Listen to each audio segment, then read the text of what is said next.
welcome back to the TD Podcast. We're your hosts, Tony and Dak. And in today's episode, we are going to be going through recaps, go through some game breakdowns, and before we get to all that, we got some news and headlines from this last week of the NFL season. Let's kick it off with some headlines and then get into the rest of the episode. Yeah, so some of the headlines this week: the Jets got their first win. But also, not only did they get their first win, Justin Fields, very, very emotional after winning this the first game of the year. But I know we mentioned last week how the owner kind of came at him. And then I kind of took it upon myself. I was like, okay, let's look at Justin Fields' play. Has he played bad? Yes. But Justin Fields hasn't thrown an interception at all this year. Really? He also hasn't thrown very many completions either, though. So, I mean, he's not turning the ball over, which, okay, pretty good in that perspective. But, again, very emotional. He has the lowest interception rate in the NFL right now because he hasn't thrown a pick. Tua and McDaniels killed the Falcons. Mike McDaniel, right? Or is it McDaniels? Yeah, it doesn't matter. He's going to be... I think it's Mike Mike McDaniel. Yeah. They killed the Falcons. I saved him another week. I think he's pretty much won enough games to the end of the season. They don't make the playoffs. They're probably kicking the bucket with him. The Colts dominated. 7-1, moved to 7-1. Still haven't lost to an AFC team. And JT owns the Tennessee Titans. That's 3 games in a row with 3 touchdowns against the Tennessee Titans.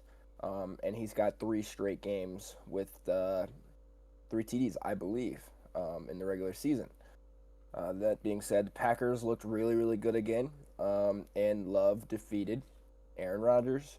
Drake May is quietly lighting up the NFL right now. Has the Patriots at 5-2, I believe. And the Texans controlled everything against the Niners. Cowboys defense is really, really bad. And tight end day was a pretty big day for some and some straight duds for some other ones. So before we get into questions, I'll let you get into injuries. Yeah, so before we get to the injuries, I was looking at Justin Fields' stats, and he's like... This season is identical to last season. So last season he started 6 games. This season he started 7. But in those 6 games last year, he passed for 1,100 yards, 5 touchdowns, and 1 interception. This year, in 7 games, I'm pretty sure he was out early in 1 game. He's thrown for 1,000 yards, 5 touchdowns, and 0 interceptions.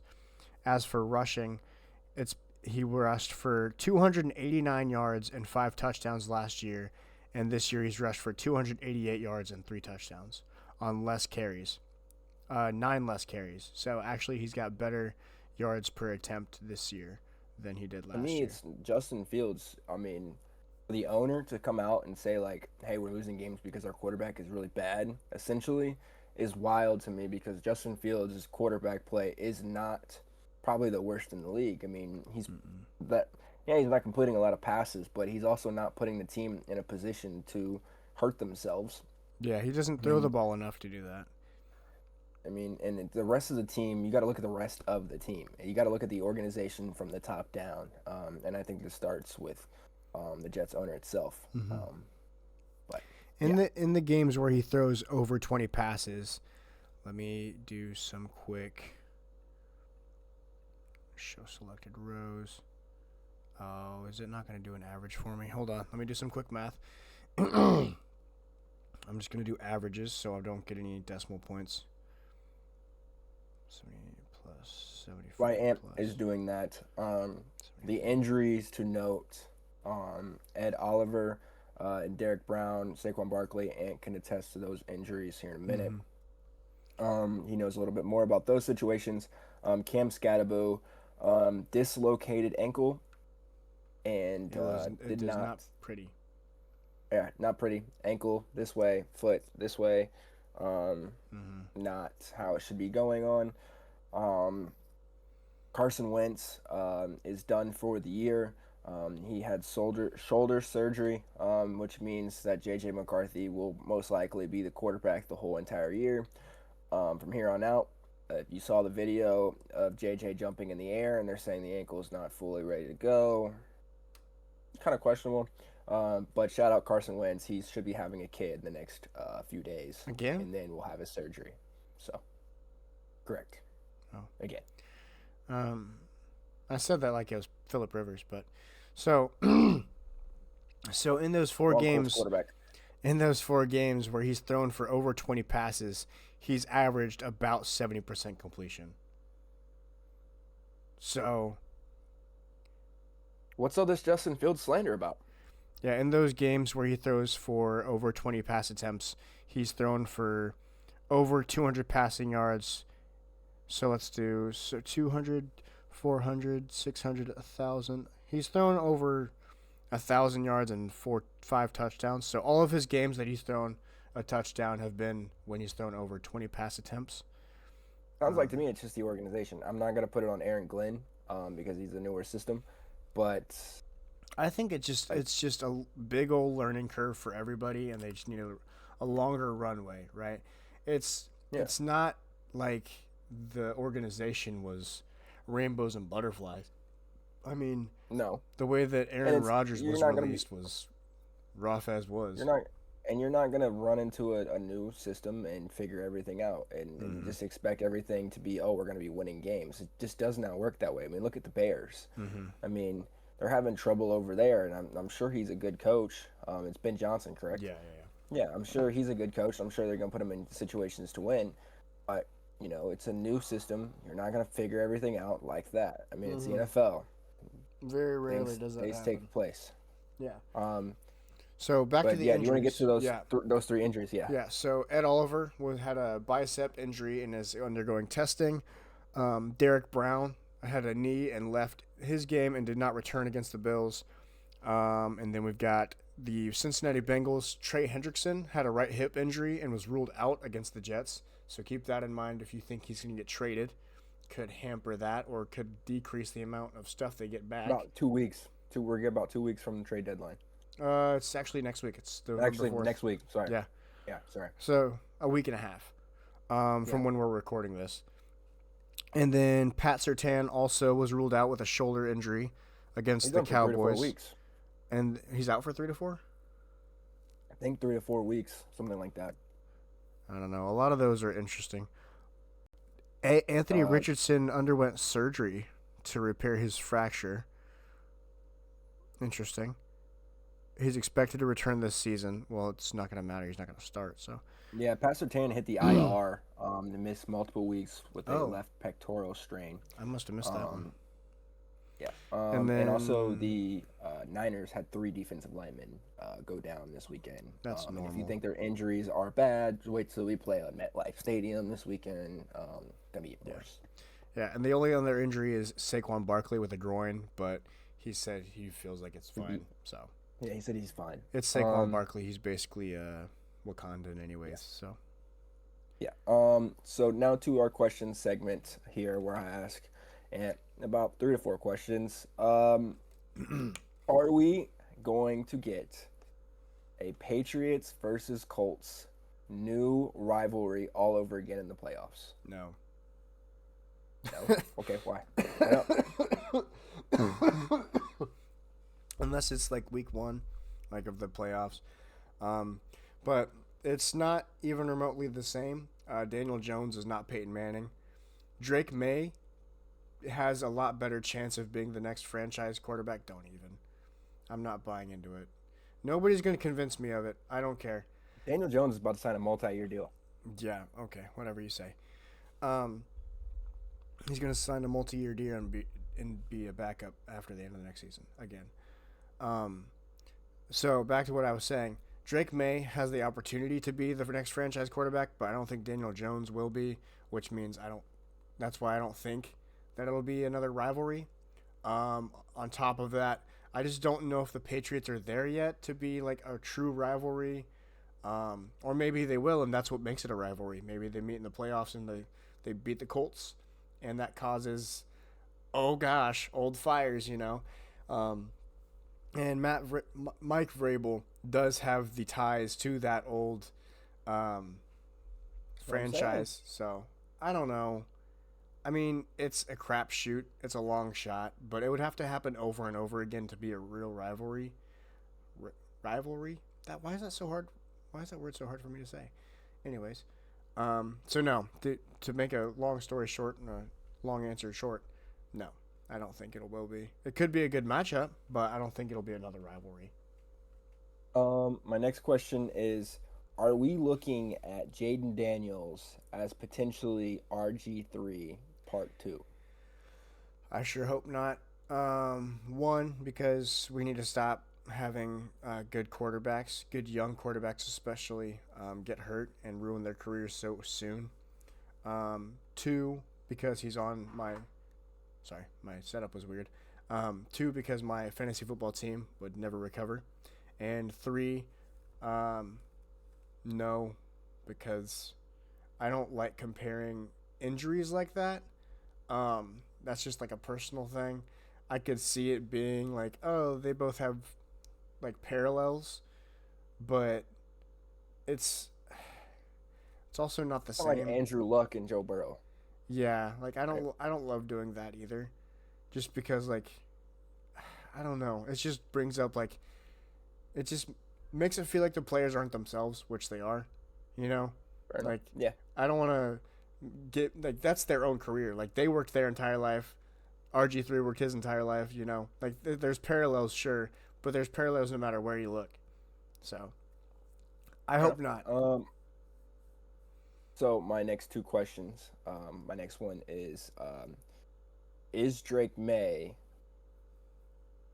playing at a MVP type of level right now? I've seen that he's in the conversation, and What are your thoughts then on Drake May this season? I'm very surprised, kind of surprised because of the scheme that he's in. Josh McDaniels doesn't really mess around. He's got quite the complex scheme from what I've heard and seen from when he was the Raiders head coach. Um, he also runs a very strict ship. He does what he wants and then makes the players do what he wants them to do. He's not the kind of coordinator that, excuse me, he's not the kind of coordinator that fits his scheme to his players, but he makes his players fit to his scheme, which I don't love. But back to Drake May. So he's thrown for 15 touchdowns to 3 interceptions for 2,026 yards. So right now, he's done basically exactly what he did last year with 7 less interceptions and 200 less yards on 4 less games. I definitely think he should be in the conversation. I don't know if he's there yet, but I think with the weapons that he has, it's definitely something that he should be in the conversation for. I think it speaks a lot to not only the scheme, but also to him and that growth.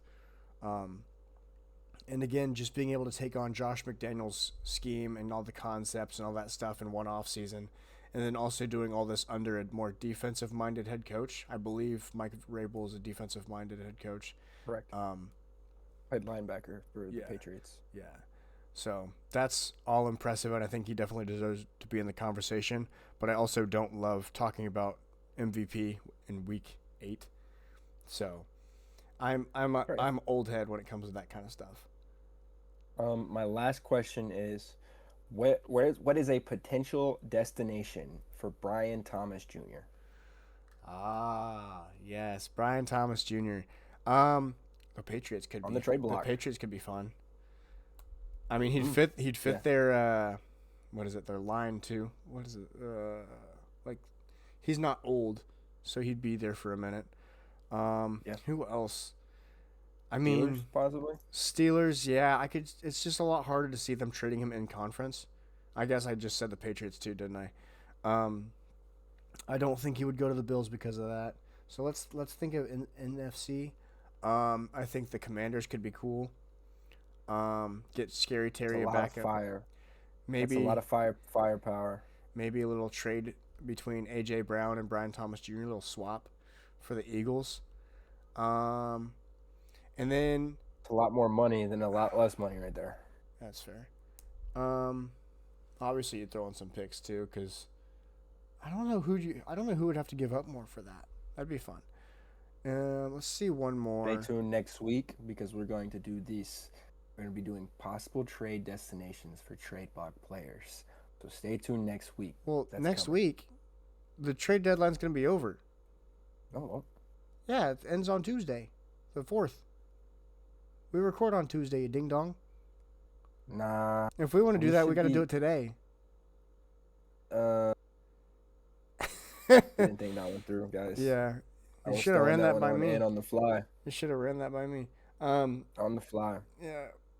Well, we can still do that later. Um, throw that in somewhere.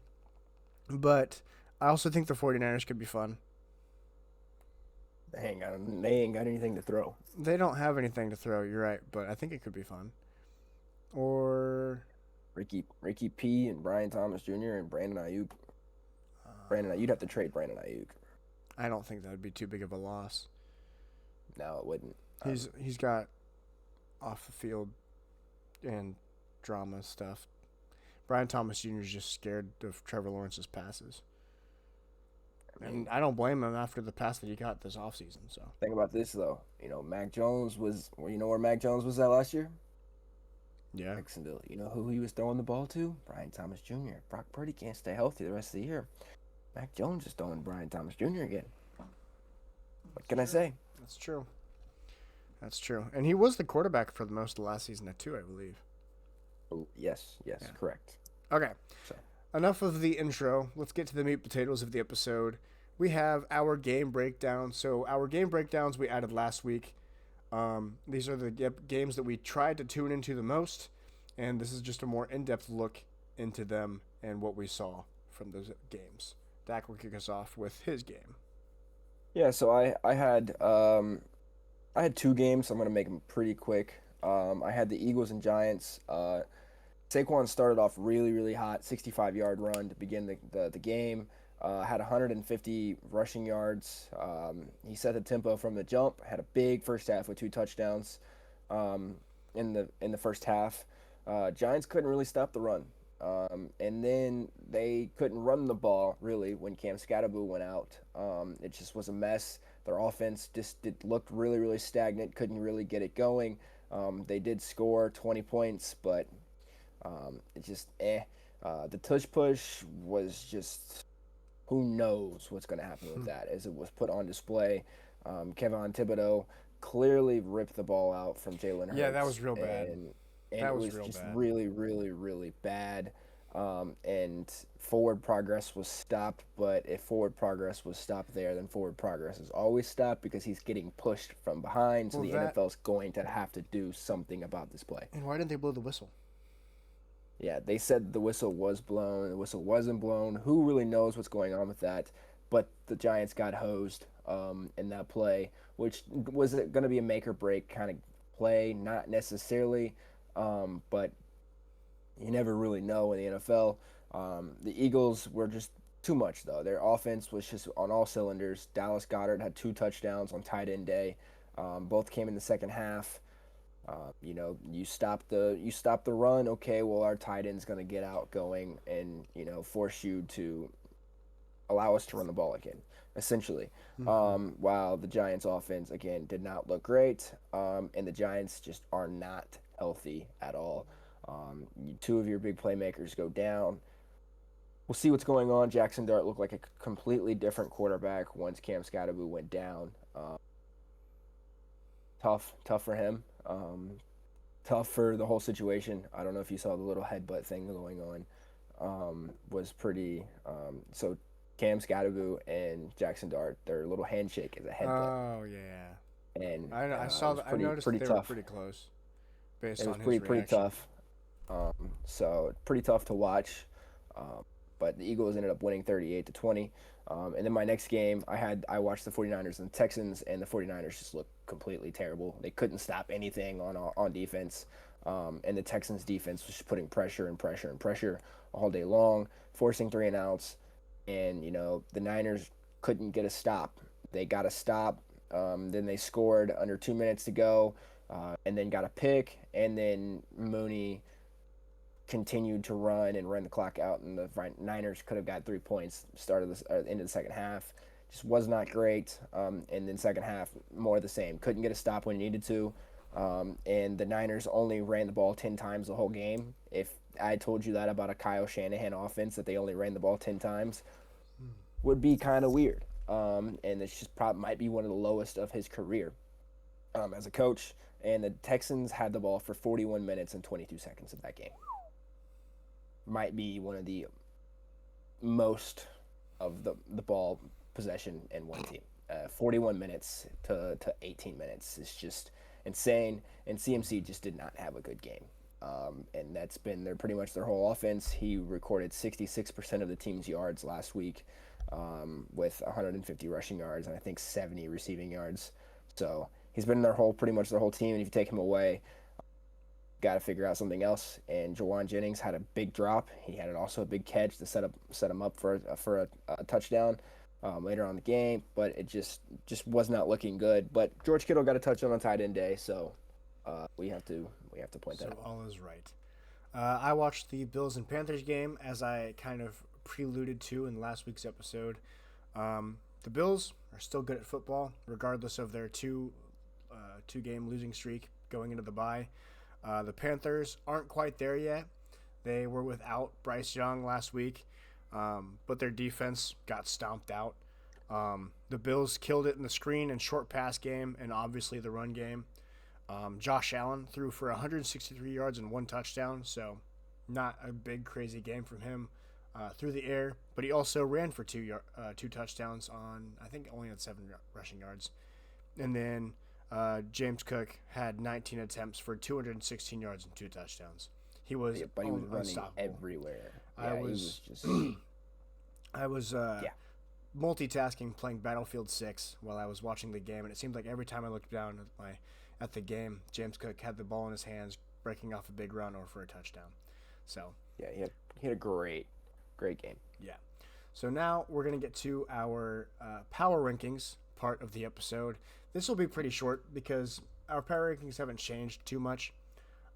New teams have risen and fallen, but nothing too crazy. Colts are still number 1. Lions are still there. Bills are back. Thank the Lord. Yes. Bucks are still here. You have the Patriots. You don't have the Chiefs up there yet, which is interesting. No, I had the Chiefs last week, and Yeah. I moved the Patriots up just because I think the Chiefs struggled. Despite the score, I feel like they struggled a little bit against the Commanders. Yes, Patrick Mahomes still threw for over 280 yards, but he looked like he was fighting for his life a lot of times and was just getting out of the pocket and creating. And I get it, that's Mahomes, is what he does. Yeah. But you're struggling on a Commanders team that couldn't put points up on the board with Marcus Mariota. I think So it also I have the Patriots up there at 6 just because they're ahead of the NFC or the AFC East. Yeah. They have a young quarterback, and I think that they are in reality playing better games and beating better opponents. Yeah, I'm like right there for the Patriots. I just know that it's the Chiefs. Like they're going to Yeah, be there unfortunately. eventually. Unfortunately. But with that Chiefs game though, it was interesting. Like I wasn't able to watch the game, but I did listen to a recap, and the Commanders don't have much of a pass rush. So I wonder and then I also in that recap they said Mahomes held the ball for like 4 seconds on numerous plays, which is just Yeah, he was just getting insane. out of the pocket and creating. Like, I mean, he was in the pocket a lot of the time. But then it would just kind of collapse. And then he would get out and he would either run, like he just was looking like Mahomes, if we're being honest. Yeah, And believe just me. was making plays downfield. But their defense, the Chiefs' defense, just didn't look like they were that good. The Commanders were just doing stuff on their own, just beating themselves. Drops. I mean, they started a drive on their 1 yard line because Jalen Lane dropped the kickoff and it went out of bounds at the 1. So, just kicking themselves in the butt. The Chiefs didn't really do anything spectacular to win that game. Granted, yes, were they going to win that game? Probably, but they didn't fly off the charts winning that game. So I have the Patriots there Yeah, at 6. Yeah. And then I still have the Bucks at 6 as well, just because I don't. They won the game, but Yeah, Baker they didn't didn't look have a good. great. Yeah, Baker didn't have a great Baker game. had like 2 points in Yeah, fantasy. yeah, he did not do much. So that is our power rankings. If you need a deeper look into that, we'll have that posted on our Instagram as well. If you haven't already, go follow us on there, along with all the other social media handles down at the bottom, along with Twitter or X. I just haven't added that to the runner because I don't have time. Okay, now to the rest of the episode. We have our game previews. So these are games that are coming up into week 9 that we are going to be watching and think are worth you watching as well. Yeah, I'm gonna start it off with the Colts and Steelers. Colts and Steelers go back way, way, way back in the day. The Colts are going seven. Colts are 7-1 right now. The Steelers are 4-3. It's in Pittsburgh, which the Colts struggle in Pittsburgh. The Colts struggle in general against the Steelers. They're 8-27 all time against the Steelers, but they're 2-17 when playing in Pittsburgh. The last win came in 2008 when the Colts played Pittsburgh in Pittsburgh. So yes, do trends like that really matter? No, but the Colts have just seemed to always struggle in Pittsburgh, and I believe it's going to be a little chilly this weekend. So it's not going to be in a dome. It's going to change a little thing, change some things up. But the Steelers' defense is struggling right now, while the Colts' Mm-hmm. offense is running at all cylinders. Um, Yeah. Colts are averaging 30 points a game, while the Steelers have let up 30 points a game in 4 games. Steelers are ranked 30th in yards allowed, while the Colts, I believe, are third in yards gained on the season. Steelers are 2-1 at home though, and they've won their last 2 at home. Um, while the Colts have lost a game on the road. It was in LA, but it was also in a Mm-hmm. dome. I want to see how the Colts play outside when it's cold. Mm-hmm. Um, and I think that's something to watch. Will Jonathan Taylor have a good game? I believe he will. But stay tuned to our fantasy football episode on Waiver Wire Wednesday when it Mm-hmm. comes out tomorrow. Um, while I think Tyler Warren is going to have a really, really, really good game for the Colts this weekend. But that being said, I have the Steelers winning 23-15, just because I don't like the Colts outside, and I think they're going to get a little bit of a reality check because the Colts need a reality check, see what they can work on. Yeah, I think that's some good in-depth take and look into. I don't know if I can get behind the Steelers winning though, just because of the lack of their weapons. Um, Kenneth Gainwell doesn't move me. Uh, Caleb Johnson doesn't.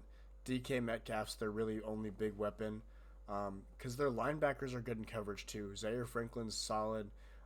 Yeah, Their but tight ends are Pat not really. Frymuth, Pat Frymuth always has a really good game against the Colts. Yeah, but in the years prior, he was actually good at football. Like he was actually like their starter. He's been dethroned by. I think he's the tight end 3 now. Nah, he's tight end one. The, Jonu Smith's not playing, oh, I and guess that's Darnell and Darnell Washington is essentially a right tackle. I mean, but it just depends on which sets they're coming out of. Because I don't know that he's getting that much love in the Is he passing gonna? game. I'm not saying he's going to, but I'm just gonna say he's gonna find a way to get open. Johnu Smith is Um, actually the number 1 tight end on their he's depth not chart. done much. Not done much this year. Pat Frymuth's number 2. Darnell Washington's number 3. He's It's essentially the right tackle. I want to see before I get to. I think the Colts are going to win. I think it could be a lower scoring game, so I'll throw in like a 24-20 just to cover the spread because I think it's 3.5. The Um, spread is three and I think it's three. Now the over under is 50.5, and we took that this week. mm, So stay tuned for that bets episode on Thursday. so receiving tight ends, we've got. Oh, you dummy!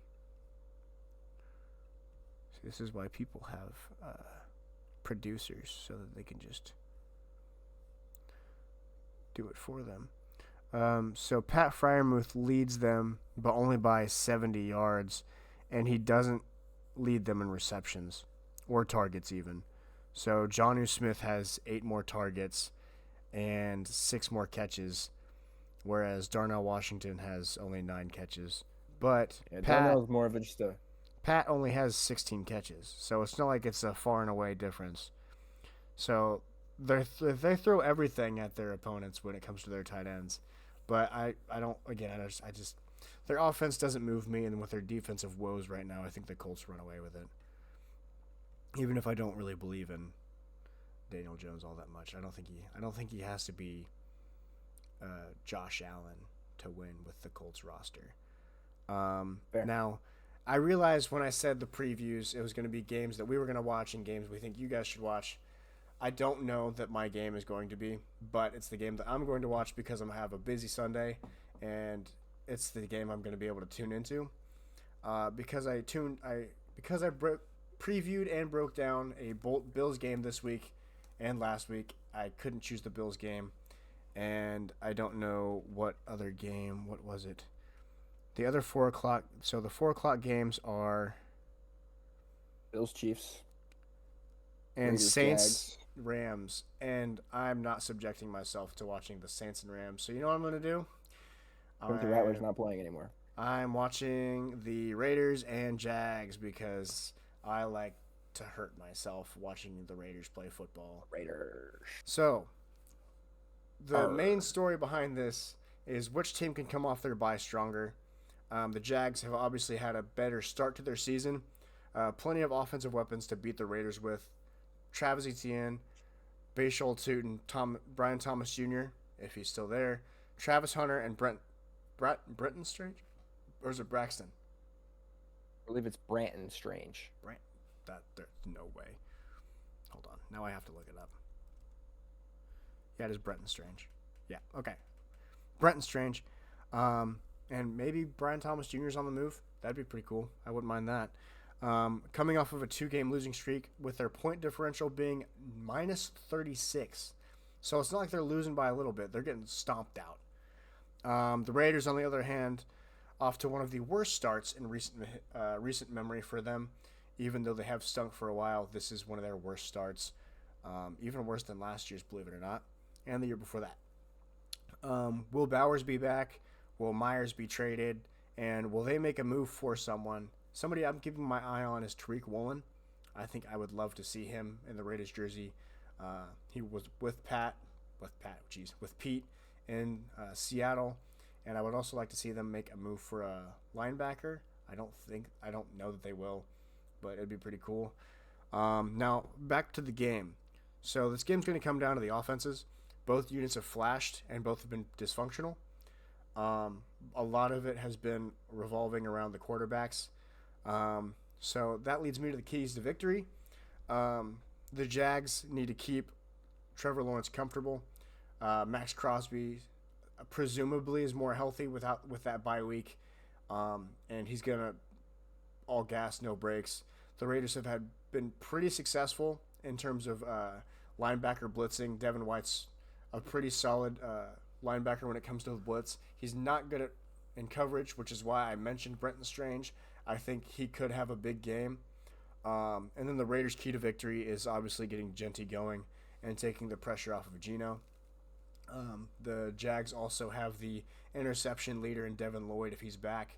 But also their defensive line is pretty solid and gets quite a bit of pressure. You're not always going to find those stats just because depending on who's tracking them, they get different numbers, all that fun stuff. But their defensive line is not to be messed with, especially with the Raiders' shaky offensive line and not having 2 starters, or is it just Colton Miller?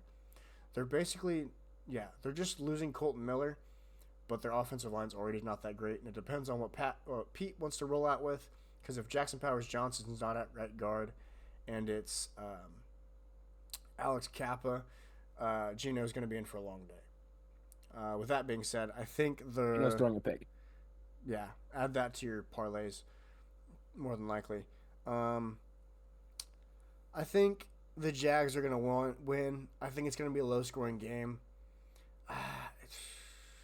Do I think it's gonna be a low scoring game? I think it's gonna be like, Did I just hear you say the Raiders are going to lose? dude, don't act like I'm that crazy. I think it's gonna be like 35-21 or something. It's gonna be like not the craziest thing You ever, said a low but scoring game. That's a high scoring game. yeah. And then I remember the Raiders defense kind of like if the Raiders defense Blows. is well, if they're playing from Blows. behind, yeah, they absolutely do blow. But in the one game that they didn't have to play from behind, they squashed. Didn't they Granted, beat the Bears? no, they almost did, but they lost because they blocked a field goal. Um, Oh, yeah. but the one game they didn't have to play from behind was granted it was the Titans, but they played really freaking well. So, and obviously you can open up more of the playbook on the defense if you're not playing from behind the whole game. So that leads us to our 2 minute warning. Oh wait, hold on, Dak. What do you think the score is going to be? Obviously, you think the Jags are going to win. Jaguars 27, Raiders 11. Wow, that's a weird score. Do you realize how they'd have to score 11, right? Yeah. And that'd have to be a safety in there. No, it wouldn't. Score a field goal, right? Early on in the game. Yeah. And then you're down a lot of points, and then you try to make it a 3-score game or 2-score game by making it. It's 3-27, right? Essentially, you're on the same kind of wavelength here. All right. If you get a touchdown and go for 2, it's 11, and then you make it a 16-point game, and then you could potentially be a 2-score game, and do something with it. They're gonna eventually somehow go for 2 in there, 27-11. Okay. Listen, Big brain in it here. that's not going to matter. Neither of us are going to be right. So that leads us to our 2 minute Correct. warning. If you're new here, our 2 minute warning is just a couple last second takes, usually hot takes. Dak historically has a lot hotter takes than I do, and I don't expect that to stop now. You have a lot more hot takes into this 2 minute warning than I do. That's fair. That's fair. I've Fair said enough. maybe 5 For the this audio, entire season. for the audio listeners out there, I made a weird face at Ant right there. Per usual. So I'll kick it off just so you can have your full 2 minutes and I can just be No, I won't need 2 minutes in there. Okay. One, I think the Raiders trade Jacoby Myers. I don't know where. I think so. They're not budging off of a third round pick. So whoever wants him is gonna have to give up a third. So it's gonna be interesting to see who's willing to give that up. I think it depends on how this week goes. We could see him traded after this week. If the Raiders lose, they're obviously going to be more than likely to trade him. But if they win, that might throw a monkey wrench into that plan. What else? I think A.J. Brown could be traded. I don't see why they would keep him. Obviously he's a great football player, but he just doesn't want to be there. He causes a lot of problems, and they just won pretty handedly with only Devonta Smith. So send him off, get yourself a little package, and then go flip it for another receiver if you have to. Then last one, do I have any others? I guess Mike McDaniel makes it out of the season because of the win this week. But outside of that, I don't think I have anything else. Yeah. So my start of my 2-minute warning. It's gonna be pretty quick this week. If the MVP was today, Jonathan Taylor would win the MVP. If there is no big quarterback performances this year, with Joe Burrow obviously not having that MVP type performance, Pat Mahomes isn't having that great of a season, Josh Allen, if there's no quarterback that jumps off the chart, Jonathan Taylor has a real shot at MVP this year, and he's got my vote if it was right now. The Bengals are closer to the playoffs than most people think. Yes, they just lost to the Jets, but they're only 2 games out of first place in the AFC North. So we could still be seeing a Bengals playoff run this year, and Jamar Chase is so happy that Joe Flacco was in there. Hold on, I zoned out a little bit. Did you say you think the Bengals could still make the playoffs? Yes, they could indeed still make playoffs. I mean, statistically, sure, but is it going to happen? I doubt it. Statistically, the Raiders could still make the playoffs. Yeah, they're not. Well, neither are the Bengals. They are only 2 games behind the Steelers. The Ravens might as well be out. Obviously, the Browns are out. You're 2 games behind the Steelers, and you already have beaten them once. You have another one. You get to play them. And who says the Bengals don't win this weekend and the Steelers lose and they're a game behind? they're only 2 games out, and the Bengals are beating teams they're not really supposed to be beating, and Yeah, but they're they also just having lost to the Jets. yeah. Well, the Jets also had a former player of theirs pass away, and were playing something more than themselves. Kind of happens. Look at the Colts this whole entire year. I don't know about all that, but Anyways, I guess. Rashid Shaheed will be joining the Steelers and be getting traded. Brian Thomas Jr. will end up on the Seahawks. Yeah, remember what I said about 2 minutes ago when I said he's got hotter takes than I do? There you go, right there. Brian Um, Thomas Jr. is going to end up on the Seahawks, and they have JSN and Brian Thomas Jr. for the next 2 or 3 years. That is a crazy, crazy duo. yeah, you're also crazy for thinking that's gonna happen. You're What lucky I happened? can't get to this freaking thing fast enough. I wanted to clip it, but my button's not working. There we go, clipped it. Cool. Um, all right, that wraps up the recaps, breakdowns, big boy episode for the week. Hope you guys enjoyed. Hope you guys stay tuned for the whole episode because we do a good job. We think we have some fun with it. We try to keep it quick, jet lined it. Don't waste your time. Don't waste our time. Um, all that being said, don't forget to like, subscribe, share, and comment what you think. Comment what you think your power rankings would be. What games are you going to be watching? What hot takes do you have? Let us know down below. And all that being said, see you guys later this week with our bets and fantasy football episodes. Peace.